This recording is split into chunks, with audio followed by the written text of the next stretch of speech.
As we returned to campus after winter break, the country was still recovering from the attack of the polar vortex.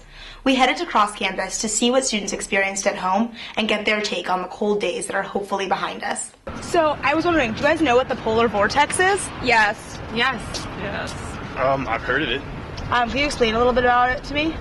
What I think it is? Yeah, what is it? I think it's like a polar front from the northern ice caps that's come in recently. Made everything really, really cold.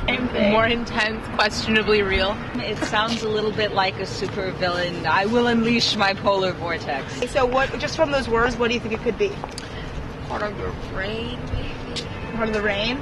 I don't know. I'm not too sure. I know it's just a bunch of wind in the Arctic, and I'm not sure if there's not enough pressure that comes in to move it away. But in the winter, it just stays in the Arctic, and then when it warms up, you know, the wind it just separates. It just goes disperses. I was wondering, do you know what the polar vortex is? I'll see you later. But because of changes in the atmosphere, moved very far south to sit over North America, which brought freezing temperatures to most of the country.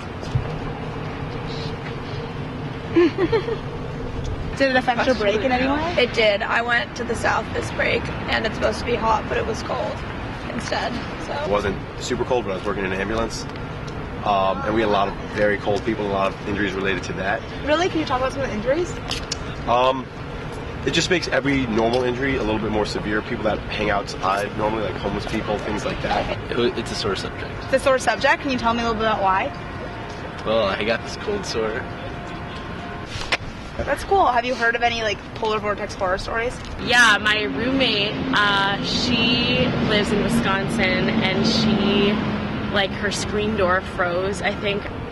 people died. Yeah, I heard of the people who were throwing boiling water in the air and then to see it freeze, and then they had to go to the hospital. I heard about someone's car getting buried in snow, which apparently happens in Minnesota.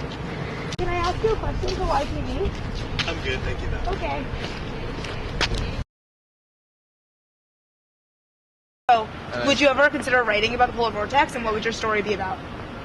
I mean, it sounds like a dope story. We could talk about have some type of story with a character getting stuck in the polar vortex and his girl's locked in the vortex and he's gotta pull her out. So there's a vortex. Yeah. Okay, I'm into it.